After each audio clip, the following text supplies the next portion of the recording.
Como que a gente vai diferenciar transtorno de personalidade e transtorno bipolar? Pode ser que seja só transtorno bipolar, ou pode ser que seja só borderline, ou pode ser os dois. Exatamente. Uma coisa não impede a outra. Não, as pessoas podem ter as duas coisas ao mesmo tempo.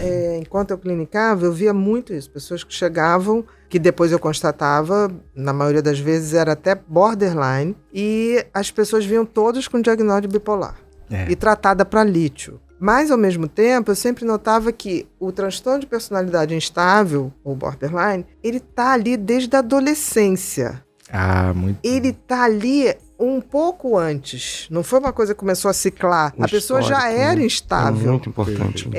No caso da bipolaridade, né, essa ciclotimia que pode confundir muito com borderline, como é que você vê essas diferenças, Renato? Eu achei perfeito isso que você falou, que levantou um ponto super importante, que é o quê? Como que a gente vai diferenciar transtorno de personalidade e transtorno bipolar? Isso. Primeiro, para complicar nossa situação, nossa vida, né? Nada é fácil. Nada é fácil. Pode ser que seja só transtorno bipolar, ou pode ser que seja só borderline, ou pode ser os dois. Exatamente. Uma coisa não impede a outra. Não, as pessoas podem ter as duas coisas ao mesmo tempo. E aí, uma primeira dica foi essa que você falou, e eu posso até acrescentar uma coisinha a mais. Que o transtorno bipolar, a imensa maioria das pessoas vai começar entre 15 e 25 anos de idade. Enquanto no transtorno de personalidade, isso costuma ser um padrão persistente de comportamento ao longo da vida.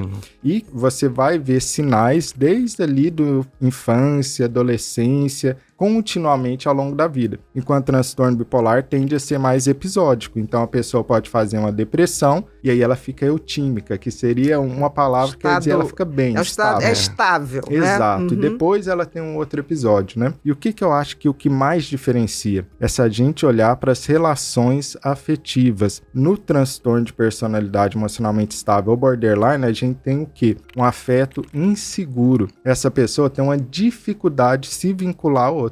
No transtorno bipolar, isso não acontece. Pode ser que eu tenha alteração de afeto durante a depressão ou mania. Nos episódios. Mas não é uma coisa constante, não é aquela insegurança que você explica muito bem lá no seu livro, né? Que eu acho um livro maravilhoso para as pessoas lerem, né? Quem não leu sobre... Realmente que amam demais. Eu boto como diagnóstico diferencial a bipolaridade mesmo, né? Exatamente. E se confunde muito. Confunde muito, né? Então, para diagnosticar transtorno de personalidade, diferenciar transtorno bipolar, eu acho que olhar para as relações afetivas e a forma como essa pessoa se vincula é essencial. No borderline, a forma de se vincular está alterada. No transtorno bipolar, isso não está alterado, a não ser durante os episódios de humor. Aí, realmente, né? Se eu estou deprimido, vocês devem ter visto consultório como a pessoa pode ficar mais insegura, mais carente, quer mais cuidado, quer ficar próximo. Assim como, por exemplo, quando a gente tá doente, a gente quer colo, né? Com certeza. A gente quer cola, a gente quer carinho de Fica mão, mais inseguro, né? né? No episódio depressivo, a pessoa fica mais insegura, né? Mas aí ela melhorou da depressão, isso não acontece mais.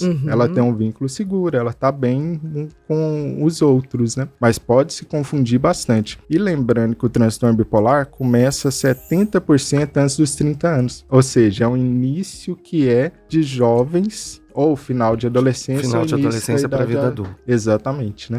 E o borderline tem uma coisa bem interessante que eu fiz questão de fazer um capítulo no Mentes que Amam Demais sobre a questão da criança, da infância. Porque tem muitas escolas que colocam assim, não pode fechar um diagnóstico na infância. Mas não estão dizendo que fecha. Transtorno de personalidade você não fecha na infância. Mas tem muitos indícios. O histórico ali. Essas crianças têm uma coisa muito típica, né? São hipersensíveis, qualquer coisinha mudam de humor, ao mesmo tempo são extremamente afetivas, extremamente artísticas, são crianças adoráveis, que fascina, todo mundo fala assim, ai que bonitinho, mas você vê aquela criança, qualquer coisa ela se fecha, qualquer coisa ela reage, hiperreage, até com os coleguinhas, com os parentes, e que a gente acha bonitinho, mas depois quando vem na adolescência e se depara ali com a primeira paixão, a coisa explode. Então eu sempre digo, não é para fazer um diagnóstico, é pra gente se atentar. Olhar lá na frente. Não é tipo assim, se precipitar, porque tem gente que fala assim, não, mas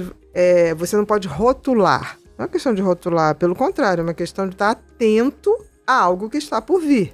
Exatamente, porque uma coisa que a gente já precisa deixar bem clara é que diagnóstico não é rótulo. O diagnóstico correto é o primeiro passo que vai abrir as portas para começar a tratar, cuidar daquilo isso e sair do tanto de prejuízo que isso pode dar na vida de alguém, né? Que são muitos, né? Muitos, imagina, né? Você ter um transtorno bipolar, uma bipolaridade ou transtorno borderline não tratado é terrível, né?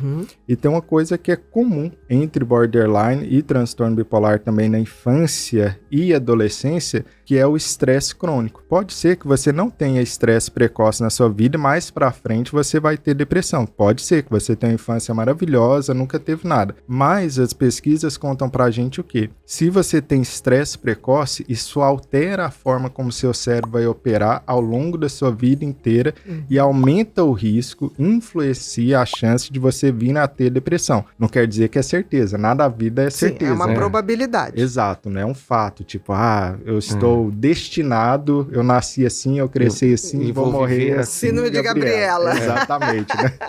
Não é isso, mas com certeza vai influenciar e aumentar o risco. Por isso que é tão importante a gente proteger o ambiente das crianças e adolescentes que têm uma predisposição genética.